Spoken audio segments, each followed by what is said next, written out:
मुजफ्फरपुर पारू विधानसभा का लालू छपरा वह गांव जो पिछले 1-2 सप्ताह से काफी चर्चा में है। चूंकि इसलिए काफी चर्चा में है, इसी लालू छपरा गांव की एक नाबालिग लड़की जिसकी हत्या कुछ आपराधिक किस्म के, कुछ मनचले किस्म के लोगों के द्वारा नाबालिग लड़की की हत्या कर दी जाती है। हत्या कर देने के बाद जब उस लड़की का शव प्राप्त होता है, गांव में हड़कंप मचता है। हड़कंप मचने के बाद परिजन, पीड़ित परिजन पुलिस प्रशासन के यहाँ एक एप्लीकेशन, एक एफआईआर दर्ज कराते हैं। दर्ज कराने के बाद कुछ लोगों को अभियुक्त बनाते हैं। अभियुक्त जैसे ही बनाया जाता है, पीड़ित परिजन के द्वारा पुलिस हत्याकांड में जुट जाती है। चूंकि यह मैटर चर्चा का विषय पूरे प्रदेश में इसलिए बन जाता है कि वह लड़की, नाबालिग लड़की, एक महादलित परिवार से बिलोंग करती थी। जब परिजनों के द्वारा पुलिस प्रशासन में एफआईआर दर्ज कराया जाता है, पुलिस प्रशासन जांच में जुटती है और पुलिस प्रशासन जांच में जुटती है और जांच के दौरान पुलिस प्रशासन के हाथ कुछ ऐसे ऐसे सुराग लगते हैं जिसके बारे में आप सुनिएगा तो आप भी चकित हो जाइएगा। मित्रों, आप सबको बता दें कि जब परिजनों के द्वारा एफआईआर दर्ज कराया गया तो परिजनों के द्वारा ये एफआईआर में इस बात का जिक्र किया गया कि मृतका के साथ रेप किया गया। लेकिन जब एफआईआर होने के बाद पुलिस जब इन्वेस्टिगेशन में लगती है और जब मृतका का पोस्टमार्टम रिपोर्ट पुलिस के पास आता है, जब मृतका का पोस्टमार्टम रिपोर्ट पुलिस के हाथ आता है तो पुलिस वह पोस्टमार्टम रिपोर्ट के आधार पर उस पोस्टमार्टम रिपोर्ट को पब्लिक डोमेन में लाती है प्रेस कॉन्फ्रेंस के माध्यम से।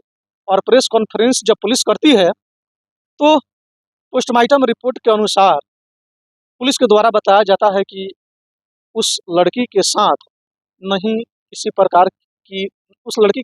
किसी प्रकार का रेप किया गया था, नहीं उसके स्तन को काटा गया था, नहीं उसके गुप्तांग को काटा गया था। लेकिन उस लड़की की हत्या अपराधियों के द्वारा, कुछ गलत किस्म के लोगों के द्वारा जरूर की गई है। लेकिन सवाल खड़ा होता है कि अगर समाज में ऐसे ऐसे गलत किस्म के, गलत मानसिकता के लोग अगर जब सामने आएंगे तो जाहिर सी बात है कि ऐसी ऐसी घटनाएं घटती ही रहेगी। इस पूरे घटनाक्रम को लेकर के हमने सोचा कि क्यों न इस घटनाक्रम से आप सभी फॉलोअर्सों को, आप सभी दर्शकों को रूबरू कराया जाए और इस घटना से पर्दा उठाया जाए। क्योंकि इसमें जो मुख्य आरोपी संजय यादव हैं, संजय यादव के ऊपर इल्जाम लगता है कि संजय यादव उस लड़की के साथ रेप करते हैं। रेप करने के बाद संजय यादव उस लड़की के साथ रेप करता है। रेप करने के बाद उसके स्तन को काट देता है और उसके गुप्तांग को भी काट देता है। हालांकि पोस्टमार्टम रिपोर्ट में ये सब बातें सच साबित नहीं होती। हालांकि पुलिस अभी जांच में लगी है और पुलिस इस पूरे प्रकरण में त्वरित कार्रवाई भी कर रही है और बारीकी से, सलीके से जांच भी कर रही है। अभी तक पुलिस का जो भी रिपोर्ट आया है, चौंकाने वाले रिपोर्ट आए हैं। हालांकि पुलिस का यह भी कहना है कि पिछले 2-3 सालों से संजय यादव, जिसका उम्र तकरीबन 45 वर्ष के आसपास में बताया जा रहा है, संजय यादव और जिस नाबालिग की मौत होती है, जिस नाबालिग की हत्या होती है, जिस नाबालिग की हत्या होती है, उस नाबालिग से संजय यादव का अफेयर था। संजय यादव के कैरेक्टर के बारे में हम लोगों ने, इस गांव के लोगों से जब जाना तो संजय यादव के कैरेक्टर के बारे में लोगों का साफ साफ कहना था कि ऑलरेडी पहले से संजय यादव की एक शादी हो चुकी थी। पत्नी के मरने के बाद संजय यादव दूसरा शादी करता है और दूसरा शादी करने के बाद तीसरी लड़की उसको अपना गर्लफ्रेंड बनाता है और उससे शादी करने के लिए, कुमारी के परिजनों से शादी करने के लिए प्रेशर करता है। इस टाइप की खबरें यहाँ के लोग बता रहे थे।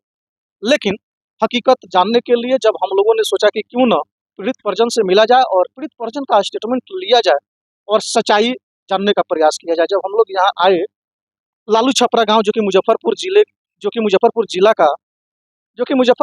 जिला के पारू विधानसभा क्षेत्र में यह लालू छपरा गांव पड़ता है। जब हम लोग यहाँ आए, मृतक जो उसके घर पर जब हम लोग आए तो घर पर कोई भी सदस्य नहीं, आप देख सकते हैं। हालांकि दरवाजा जो है खुला हुआ है और बगल में पुलिस डिपार्ट के कुछ सदस्य लोग हैं, कुछ स्टाफ लोग हैं जो कि ड्यूटी पर तैनात किए गए हैं। और ये लोग आप देख सकते हैं सीधे तस्वीरों के माध्यम से, पुलिस डिपार्ट के अधिकारी लोग जो हैं, ये लोग शांति व्यवस्था को कायम रखने के लिए, विधि व्यवस्था को कायम बनाए रखने के लिए ये लोग ड्यूटी पर लगे हुए हैं।